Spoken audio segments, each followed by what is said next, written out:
All right. What's going on, everybody? Welcome to the show. First, let me give a little disclaimer before we get popping. I am in LA right now. I'm in my daddy's house. We are currently in the process of moving my parents to Las Vegas. So what you're seeing behind me is the last of the stuff that I need to pack. So I'm in the closet, and I was like, let me just go ahead and do the show right now. From let me just take a break from doing the packing and get down to this. I was actually able to watch the game while we were packing downstairs, and so I was like, man, I'm about to just do this live show directly from the closet. So y'all forgive me for the background and my daddy's suits in the back, man. But what another win, man! And listen, it was one of those games that we didn't have to stress at the end against a lesser team. I think it was already well known. Oh, I think we had a problem there. Y'all stay with me. I think we had a problem there. We gonna stick with it. We gonna stick with it. Stick with me, guys.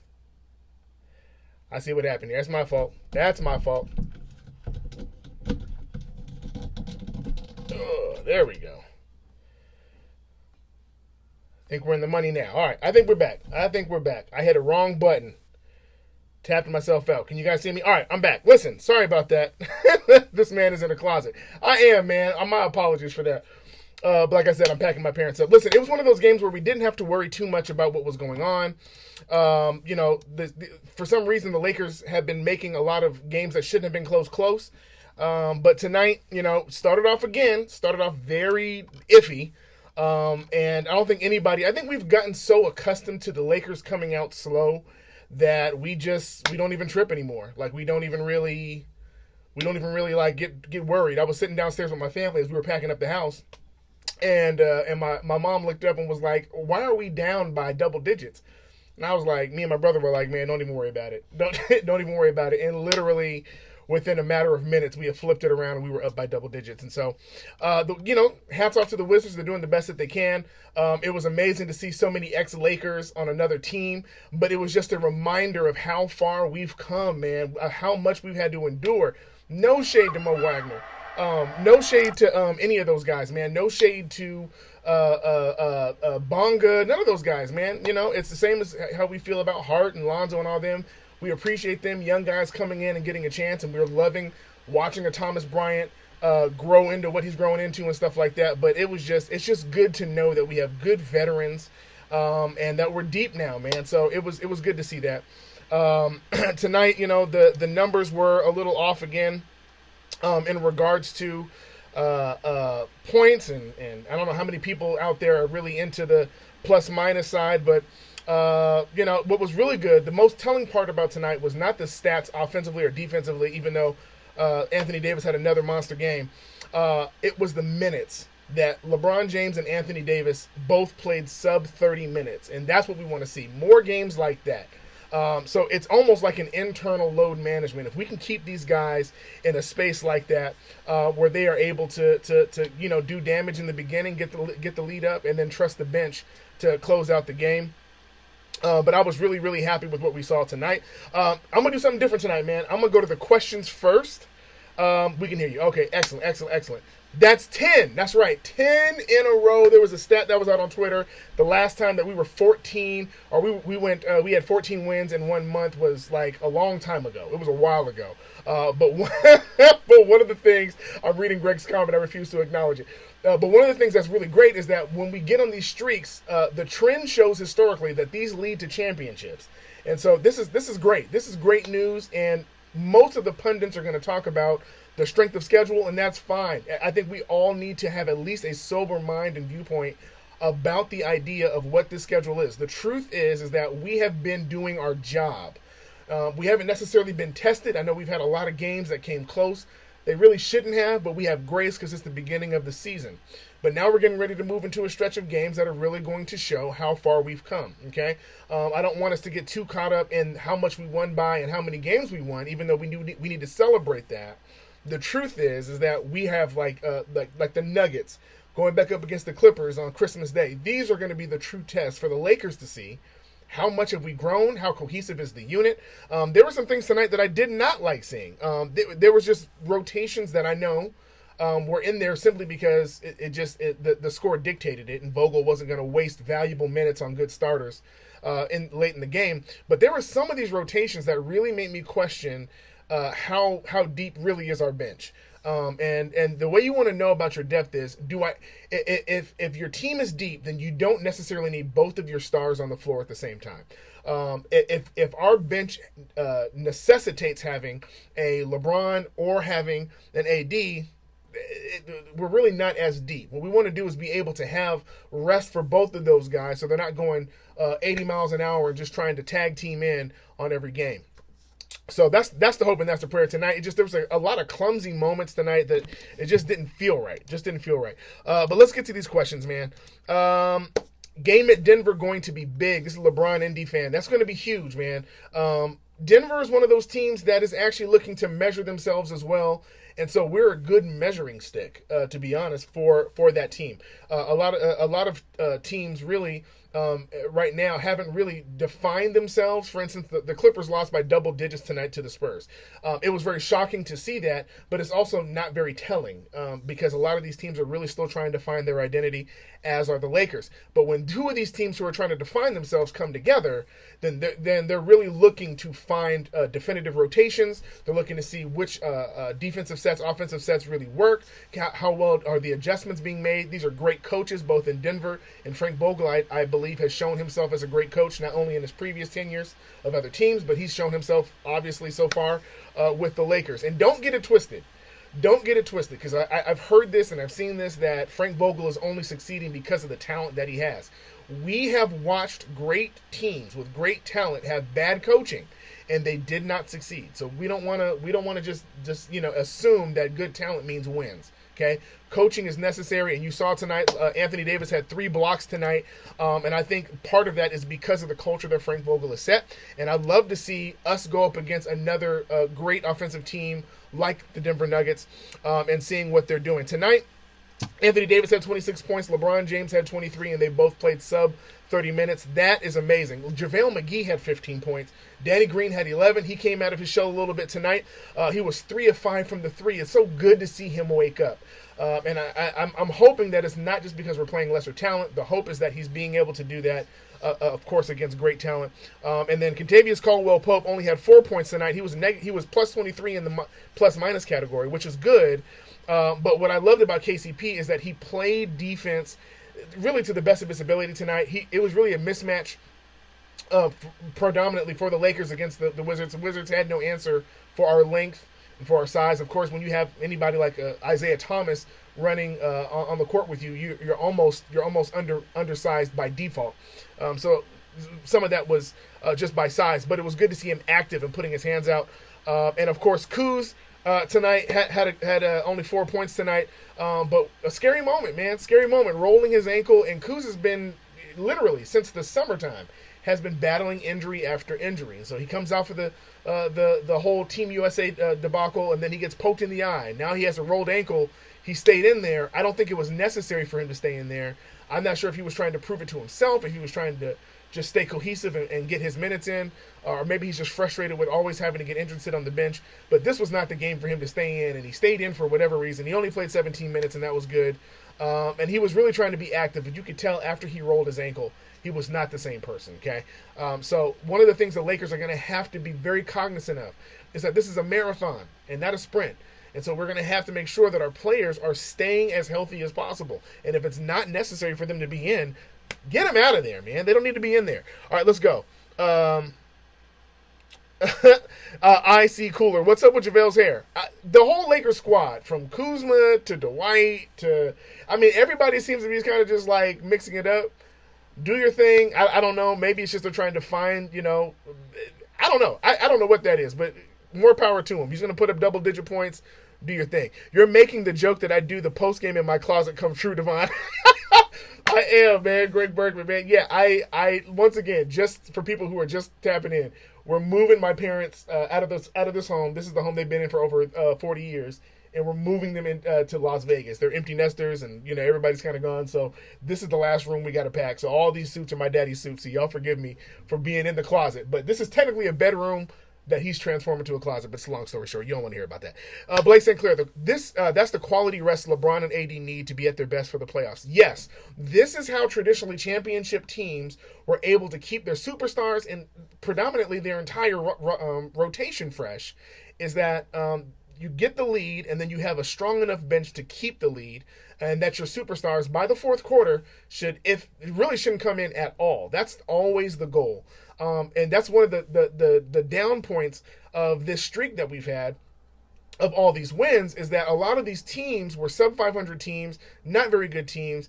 The hope was that we'd be able to establish that trend of getting big leads and sustaining them. Unfortunately, we have shown in the last few games, really the last month, that this is the very first game that we've had where there was like a comfortable amount of lead that we didn't feel nervous towards the end. I mean, like literally the only thing people were nervous about in the Staples Center was where we're going to get our tacos tonight, okay? So that's good, but now we're hitting a stretch of games where that's not going to be a luxury, you know? If we end up blowing out a team, that's going to be a tremendous feat as opposed to it being easier with these teams before. LeBron Indy fan, coach has to get a third guy going. Nobody has full stepped into that number 3 spot, and the goal for that was supposed to be Kuzma. Unfortunately, once again, Kuzma's been dealing with injuries. He hasn't really found his offensive flow. He did well with adjusting to LeBron when LeBron came to the Lakers last year, and I think that's one of the reasons why he stayed onto the team and not getting traded, was because of his ability to work off ball with LeBron. But now you add in Anthony Davis into the mix, and LeBron now is feeding Anthony Davis, and him trying to rediscover where he fits into that offensive set makes a difference. I still think it's going to be Kuzma playing that 3. I still think out of all of the scorers, him fully healthy, fully integrated into an offensive system, I believe he'll be great. Of course, he played 17 minutes, had 4 points tonight, but once he rolled his ankle, and the minutes were very, very weird. I think Vogel is staggering these rotations a little bit weird. Troy Daniels and Jared Dudley and Quinn Cook. Quinn Cook again played ahead of Troy Daniels after Troy Daniels has been playing so well and efficient in his time in these past couple of games. So I still feel like the only explanation I have is that Vogel is experimenting while he has the chance before he sets definitive rotation. So, but you're right. These are the quality things we need to do: is get these rotations set, get Anthony and LBJ, man, get them some time to sit on the bench and just relax. No load management, having to take off games. They can actually play a little bit and sit for the rest. That's what you really want. Blake St. Clair, our bench depth is fragile, especially when Bradley is out. Throws the entire balance of the team off. I can't stress this enough, guys. When Bradley comes back, it's going to be another readjustment. Between Rondo and Caruso and Troy Daniels and Quinn Cook, all of these guards that we have, we're going to have to figure out what those rotations are going to be. And for the most part, Frank Vogel has not had a fully healthy team to define what rotations work best. So now you have a KCP who's been playing decently over these last few games. I think he surprised a lot of us since Avery Bradley's been out.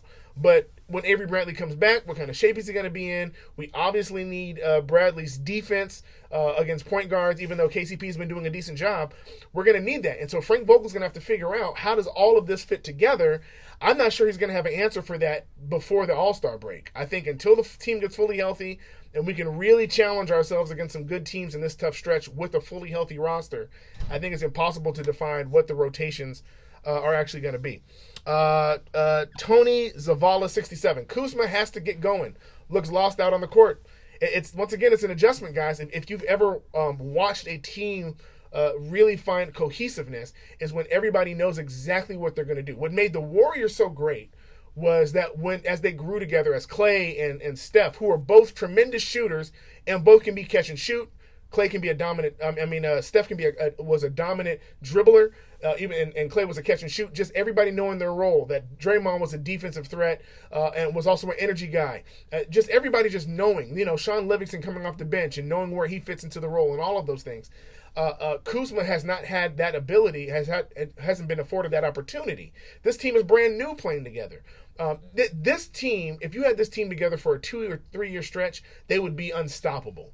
But the fact that you only have them for one season, and you're probably not going to see this same squad together next year, whether we win a chip or not. Kuzma's going to have to figure out his role very quickly while everybody else is still trying to define their role.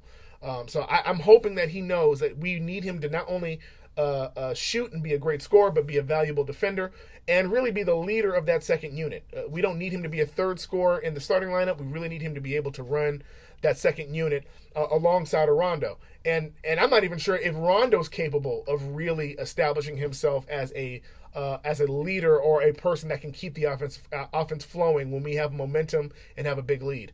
So we'll see. We're going to see. I think Kuzma's going to be out for a couple of weeks, or at least a week. If that ankle, if he wakes up in the morning, I can't imagine that ankle feeling great in the morning. And they're going to be very cautious. So that means you got to wait for him to feel better. You got to wait for that ankle to be back to full strength. Then you got to get him back into conditioning again, and then you're going to throw him back in the lineup. He came back tonight. But that's because the adrenaline was going. He was already warm. He's going to go home tonight. And when he goes home tonight, that ankle is going to settle in, and he's going to feel that thing, if not tomorrow, the day after. So I don't imagine him playing for another week. So we're going to have to figure it out again. The Lakers, the team Black Beast. The Lakers has hit at least 8 3-pointers in the last 9 games. That is huge. That is tremendously huge. Tonight, the 3 points that we hit tonight was great. It was a great percentage for us tonight. We shot 43%, 14 of 32, which is big. And a lot of those threes that we shot out of that 32, some of those were like garbage time towards the end. Like Caruso took a random one at the end and stuff like that. People were taking some ill-advised shots. But for the most part, we were very efficient with our threes tonight.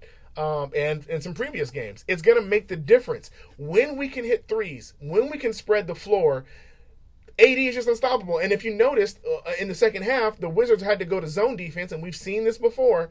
When we start hitting shots from the three, then teams will abandon the man-to-man, and they'll go to zone. And when they go to zone, then it's real. You talk about barbecue chicken, it's barbecue chicken at that point. Because AD in the middle with the zone, you saw tonight. They went zone, he went to the middle, and just threw a lob up to JaVale, because you can't leave Anthony Davis alone in the paint. And everybody collapse in on the zone. And either you leave your shooters open, or you leave one of the other bigs, Dwight or JaVale, streaking towards the basket off the baseline, and it's an alley-oop. So we have to hit the threes in order to open up that space and change their defensive scheme. So that's the prayer. That's the prayer. But apparently it seems like there are nights where we just don't want to shoot the three. I don't know why. Text 330-5046. What is this, your social security number? The Lakers has, AD is 26 and LeBron gets paid to play. Please don't let this load management narrative persuade you. Listen, it's not about load management. The players want to play. What I do know is AD is 26 and he gets hurt every season. He's hurt right now.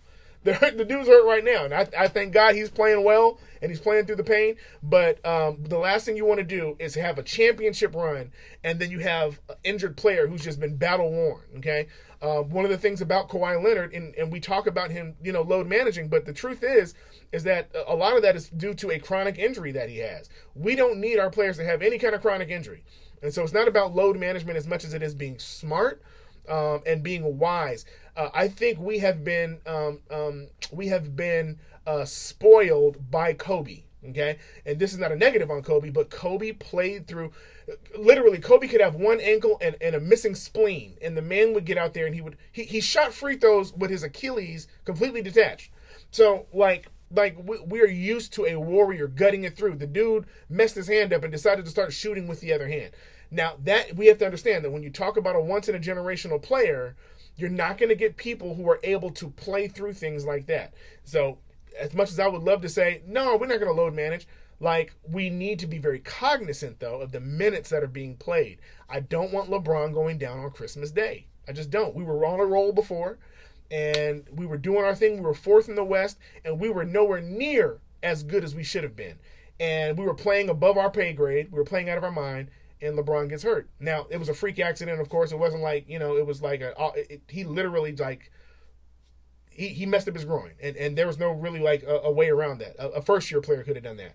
But you saw how much it changed the season when he went down. That's the key. If he goes down or AD goes down, it drastically changes how we operate for the rest of the season. So we got to be very careful of that. Let's see here. Blake St. Clair. I was going to say, if that's your closet, the lack of Lakers jerseys alarms me. Let me tell you guys something, man. I got to say this up front, okay? This has nothing to do with anything, but I got to say it because I had an argument downstairs. My family are firm believers that if the Lakers aren't in the playoffs, then we root for the Warriors. I told them that is as close to blasphemous as you can possibly be in my presence. So In my house, Laker jerseys and all Laker gear is there, okay? But in this house, they have a whole bunch of different paraphernalia that I take out of this room. And thank God it's all packed up, and I'm praying the movers lose that box. So y'all pray for my family, man, because they don't understand what real Laker fans are supposed to be like. If we don't go to the playoffs, then don't none of us go to the playoffs. I don't root for another California team. Anyway, let's keep going. Alsa Kuzik. Hello, Devon. Good to see you stepping in for my man Greg tonight, and I'll be back on Sunday. T35, man, this is a long number. 17-2. Why all the no third scorer shade? Every game someone steps up. By committee is cool, too. It is. I think all of us are also being sober-minded. I think we're all being sober-minded, that we know that as great as this streak is, and being and playing and winning, which feels so good after almost a decade of losing, it feels so good to be winning, but we also know that we have been playing some pretty soft teams, okay? Tonight really should have been a win. Like, we walked into it knowing it should have been a win. But going against Denver, you're going to need a third person to step up. And generally that would be a Kuzma, or generally that would be a Danny Green, or generally that would be a Troy Daniels, or Quinn Cook. Somebody gets hot from three, or somebody's able to drive, penetrate. We're looking for that consistently, though. That's the key. And we haven't seen the consistency, which is why we're saying we need a third option. LeBron, AD, they're going to score their 20, 25, 30 points, okay? But we need somebody else who's able to contribute when those guys aren't going, because it makes a difference in the momentum of the game. The Wizards played horrible defense tonight, but they did hit some shots. Had they played just a minuscule amount of defense, we would have been back to a very close game again, because we need a third option to carry the momentum while the LeBrons and the ADs get their rest, okay? And so I'm like you. I do believe that the reason why we have so many shooters is so we can have the option of one person getting hot. But when you get into the playoffs, you need to know who's going to get hot. The reason why the Clippers are so dangerous is because they have what's his name? Lou Williams coming off the court, coming off the bench. Lou Williams coming off the bench makes a world of difference. It makes a world of difference. Just knowing that you're going to have somebody who's able to not only come off the bench, but close. And that's what we need Kuzma to do. Hold on real quick. Let me just close that. Let me get back to this next one. Here we see. Hope Avery gets back soon. I haven't heard. Tony Zavala, 67. I have not heard anything about him coming back or when his timetable is, but I know they're going to be very, very cautious, especially because Avery was coming to the team fresh off of an injury that plagued him for a season, and it was keeping him from full strength. And this is a hairline fracture, so you really want to be very careful. And you see how some of these teams are playing us, man. Like the last game, people were almost taking out our players' legs, and it's just really weird, man. The amount of I'm using the word violence, but the amount of aggressiveness they play our team with, it's almost like to counteract against our size, they decide they're just going to just bully us. And like tonight, it was one of the reasons why Dwight got teched up after he dunked, is because he was being held every play. Wagner cannot hold Dwight, and so he was just being physical with him. If they're going to get physical with Avery Bradley, we need him to be fully healthy so he can withstand the punishment he's going to get as soon as he gets back on the court. Alsa Kuzik, do you think Cook has earned more playing time? I think Cook has not earned more playing time. I think Cook has defined himself as garbage time player at this point. I think he needs to be more consistent with open threes. I think he needs to be more consistent with ball handling. He's trying, but the issue that you have is that you have an Alex Caruso who doesn't necessarily shoot the three ball well, but he makes good plays defensively and offensively. He knows how to run the pick and roll a little bit better than Quinn Cook. And so Quinn Cook, while they want him to be a ball handler, he is much more of a pop and shoot player, man. Like, it's just, just pass it over to him and hopefully he's wide open and he shoots. That doesn't give you more playing time in a Vogel system. In a Frank Vogel system, defense matters. Making the right play when you're playing the guard position matters. And being able to hit threes also matters as well. And so he hasn't checked those boxes yet. Maybe he'll turn it on, but at this point I don't think he has. Leonard H. Buchan 1. Vogel, Kidd, and Hollins got them playing well. They do. I cannot credit Vogel and the coaching staff enough. And I keep hearkening back to when we heard the news of what the coaching staff was. There were so many questions about how in the world that was going to work. Number one, Frank Vogel wasn't our first or our second choice. Jason Kidd felt like he was jockeying his position to get in, and he has a long history. And nobody really understood why Lionel Hollins joined it, but them collectively as a brain trust running these plays. And if you hear from the players, I believe it was even Rondo talking about it. A lot of the players were skeptical coming in, and the coaching staff has won the players over, and that's what matters. And so they've done a heck of a job. They got the guys to buy in, and that matters. That's acoustic. Green finally started hitting threes. He did. He started hitting threes. He was good tonight. I need him to hit it against the teams that are hard-nosed. We already know he's clutch. If we have a clutch shot, there's nobody else on that team that I trust more than a Danny Green with a three-point shot.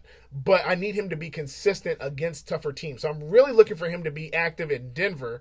And then I'm also looking for Green. He's had a weird habit. I tweeted Lakers Film Room tonight. He has a real – I need to see what is causing him to foul so often now. He's a great defender, but the last 5 games, he's been called for fouls that are just silly fouls. And sometimes they almost seem unwarranted fouls. But that's not his MO. And so I'm wondering if that has something to do with him having to adjust to how referees are calling things, or if he's just getting overly active trying to establish a defensive tone early. Whatever the case is, it's not going well. I need him to fix that. If we haven't gelled yet and we're 17-2, none of that is bad. You need to win only by 1 point. This is T330. Yeah. We haven't gelled yet. And 17-2 is good. Once again, the idea, though, is that you want to be forecasting and be forward thinking. It is good to celebrate these moments because we've lived in seasons where we've had a team that was capable of winning and capable of getting these games. And hold on.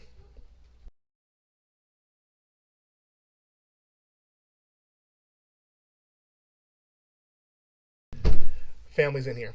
We've seen teams that were fully talented and would lose to these teams that we should have beat. We should have beat by 30 and we would lose to them. Okay. So I don't want to not celebrate these teams, but we have to stop and think about, okay, let's think about how did we lose those 2 games? What was the difference? How did we lose to the Clippers in an opening night when we had full energy, full health, full momentum? How did we lose? It wasn't because Kuzma wasn't there. It was because there were certain things that are still showing up now, even in the wins. And we got to be cognizant of that because championship teams learn how to fix those weaknesses on the path. Okay, so I'm really hoping that they're going to go back on this tape and not get satisfied in all the threes they hit and the great defensive possessions they had, but looking at all the things that they did miss. There were a lot of defensive rotations that were missed. And the thing that was crazy was that the more wide open the Wizards were, the more they missed. It seemed like the more we were covering them, the more they made them. So that's obviously not a trend that you're going to see in the playoffs. If you leave people wide open in the playoffs, they're going to scorch you. And all it takes is for one basket to go in to start the run.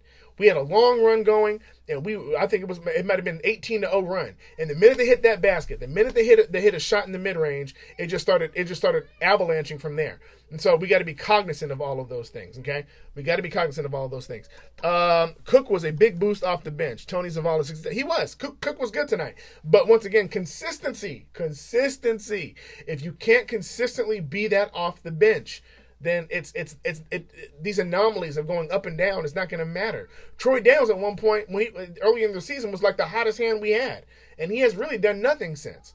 And so he's had some shots, but he ain't been what we saw, what we were expecting, what he showed us in the beginning. And so consistency is really what we're looking for all the way across. Can we trust you when you get in that you're going to hit shots that matter? James Aguilar Jr., still early, but can this team win 11 wins in a row, surpass the 2001 record of 19 wins consecutive? LeBron James teams, I know he had a team in Miami that had a really hot streak. I don't know. I don't know. If they do, they do. I think all of us need to brace ourselves that one of these games is going to be a loss. We're not going to finish the season with only 2 losses in our loss record. And so we're gonna lose some games. Okay, so I'm not too caught up in the streaks. I want to know: are we winning the games the way that we're supposed to? Are we competitive in the games that we don't win? And have we grown, matured, and made adjustments? Because the other teams are going to be doing that, and we need to be prepared for that as well. I do not agree with this current version of load management. Give less minutes, but play ball. That's the lawn OH1? Yeah. That's what tonight was. Tonight was they played. They didn't have to play a lot of minutes. They did damage. They got the lead up, and then they sat. And that to me is really what load management should look like. Load management should be based upon the skill of your team. Your team should be strong enough that the superstars don't have to play as hard. That should be the thing. Let me see here. What else do we got? Leonard, HB Cannon 1. I see lots of patience and no panic in this team. That's you know what? That's a very good thing. Forgive me, my kids are screaming.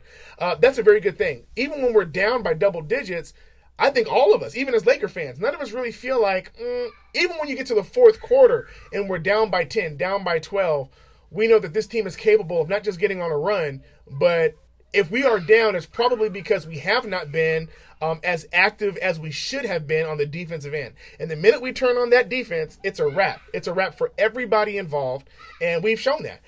We don't want to make it a habit, though, because at some point, someone's going to catch us slipping, and we're not going to be able to recover.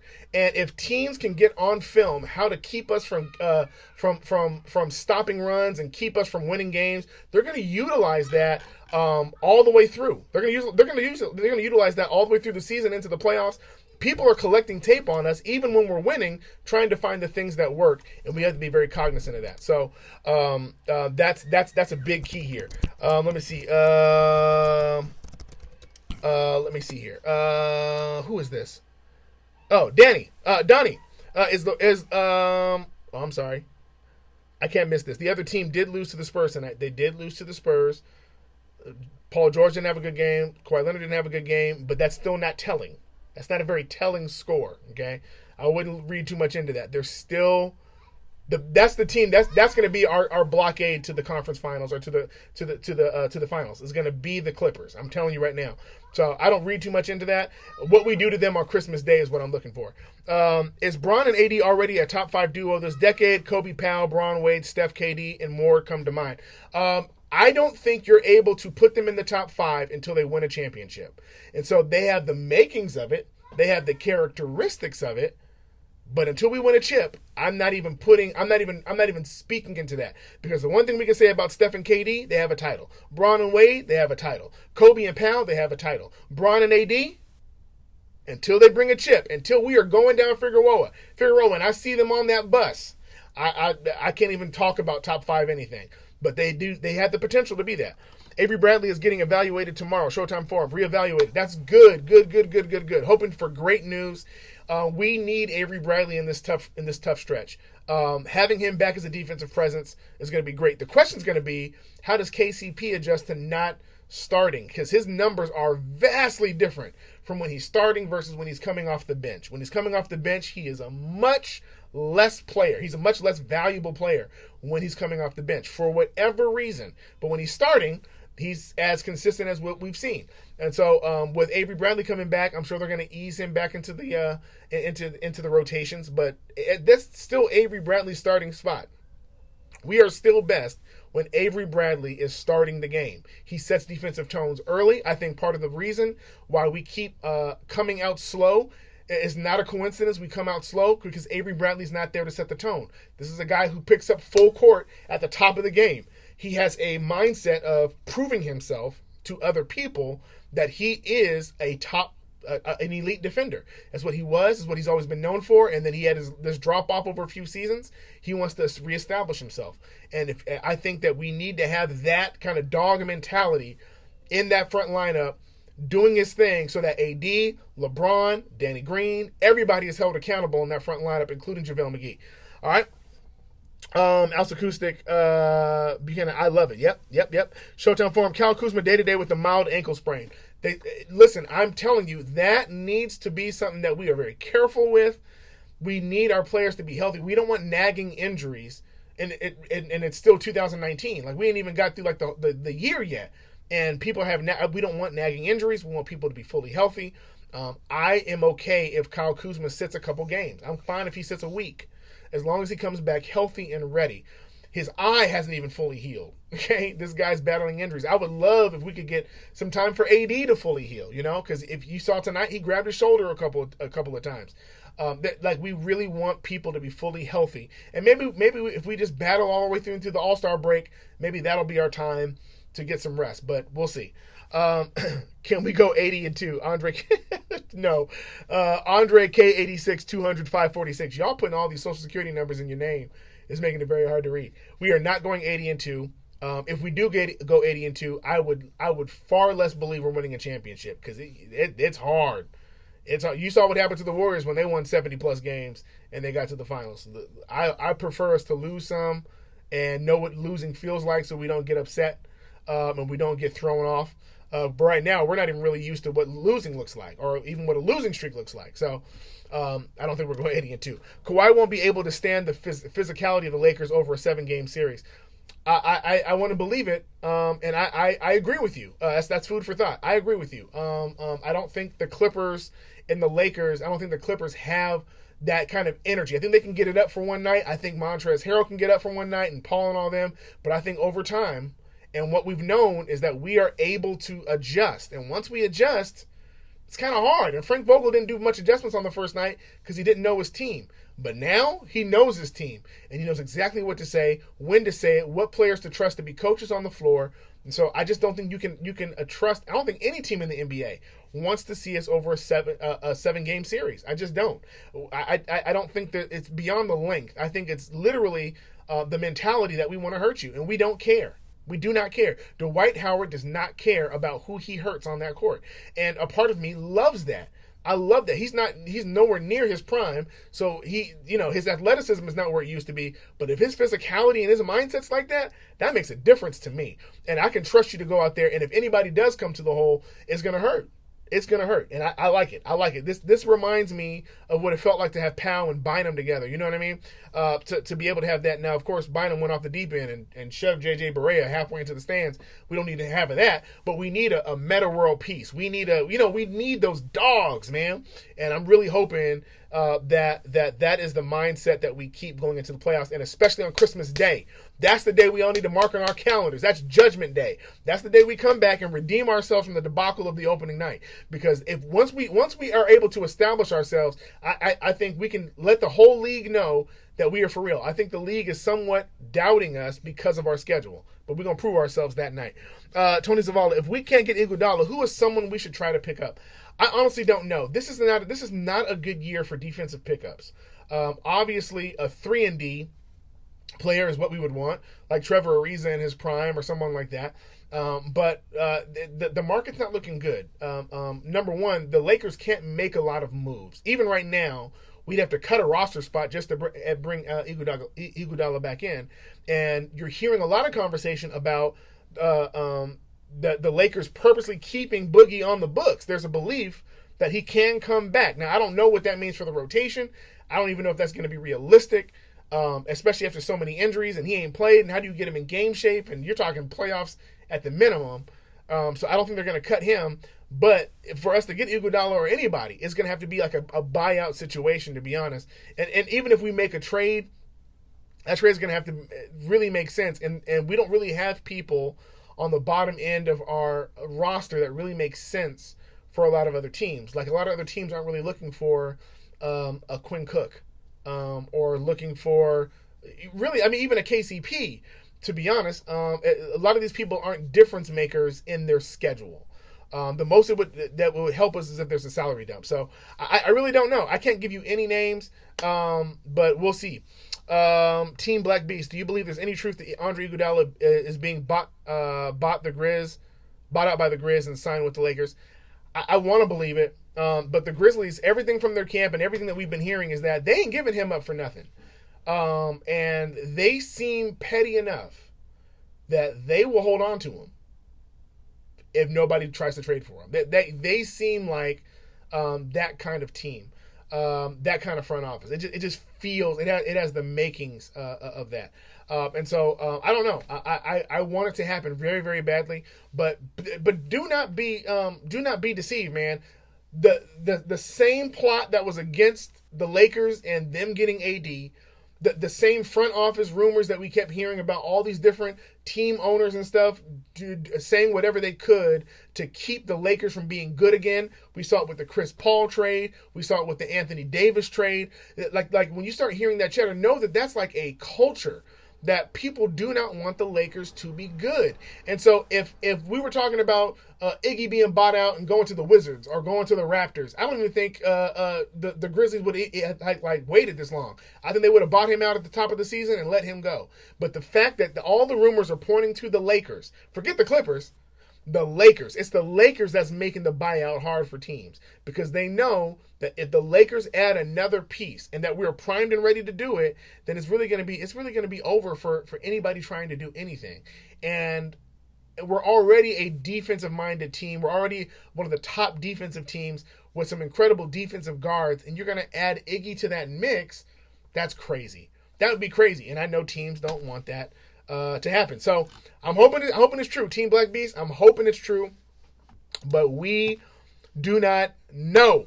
Here's some things to point out tonight for us. Alex Caruso played 19 minutes tonight and only scored 2 points. AC has been having a weird time trying to get things going.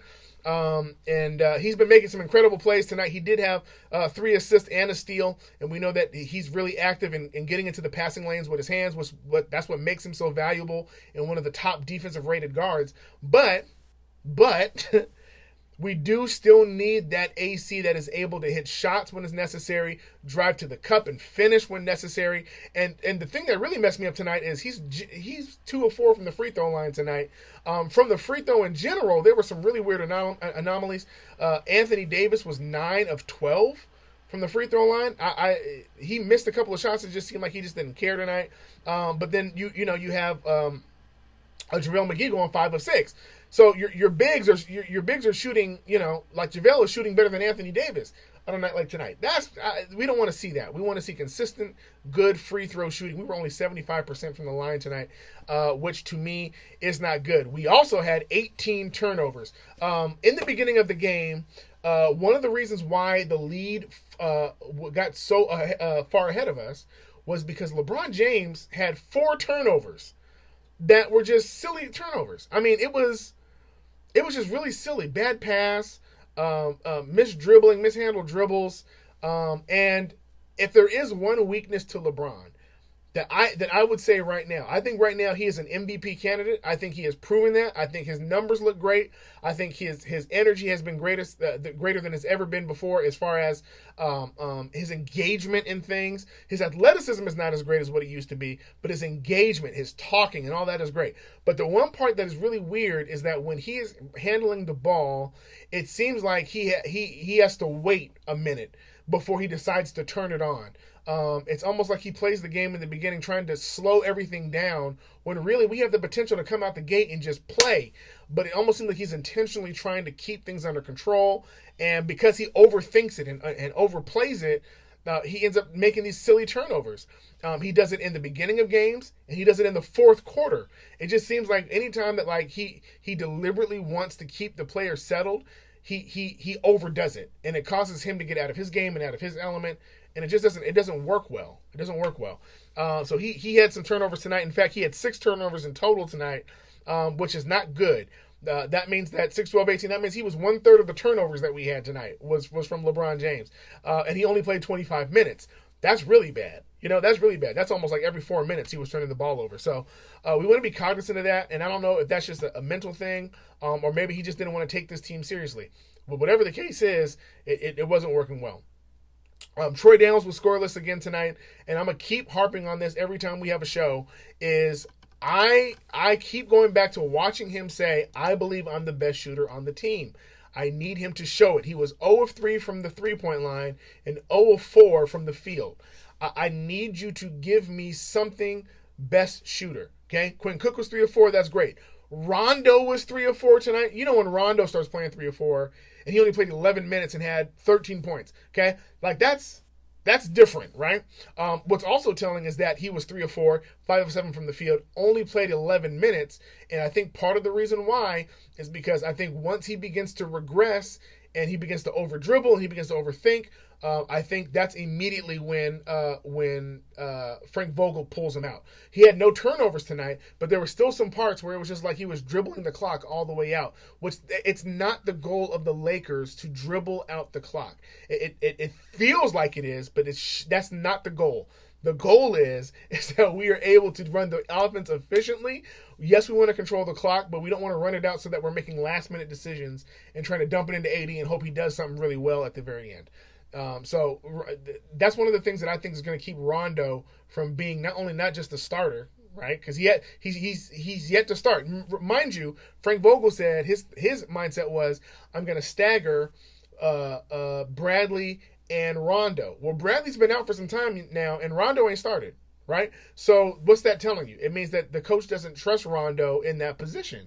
And so that's very telling. That's very telling. And so I don't know. It's going to be a battle between Caruso and Rondo, because if Caruso, who played more minutes than Rondo tonight but scored less points, but if the offense runs better when Caruso is out there, you better believe Rondo's going to be getting less minutes. Any update on the Kuz ankle injury? James Aguilar Jr. I think what they said is that it was day-to-day with the mild ankle sprain. Somebody earlier in the chat said that.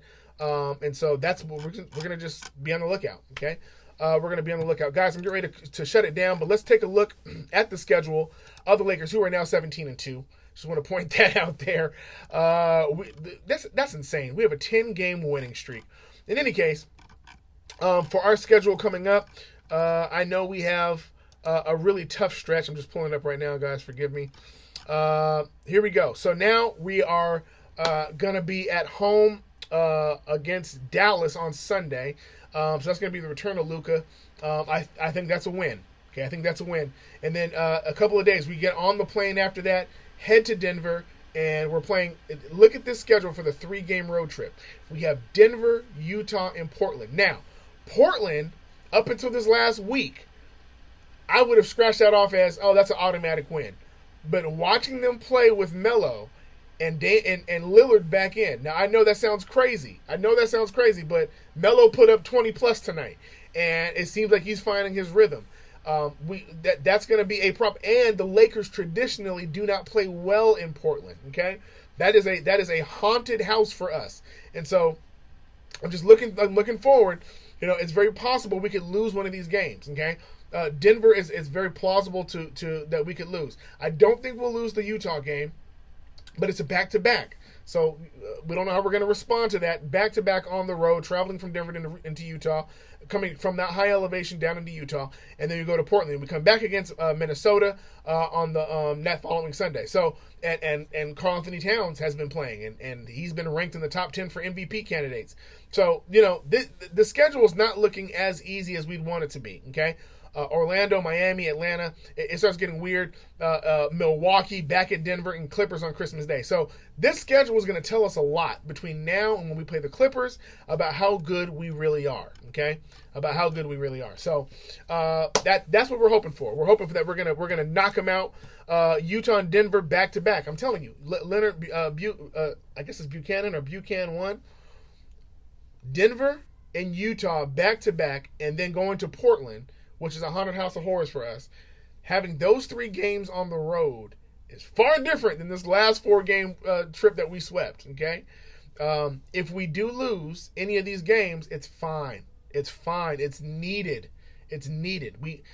At some point, we need to be able to know what it feels like. I'm just telling you, when you see teams that are only used to winning, when they lose, you could be up 3-1 in the finals and end up losing in the entire finals because you're not used to losing. Okay, I'm not saying that to say we just need to lose every game, but we do need to be cognizant. Like, you're going to lose some games, and you need to be okay with it, and we need to be prepared for that because this stretch of games is going to be tough, especially if Avery Bradley does not come back.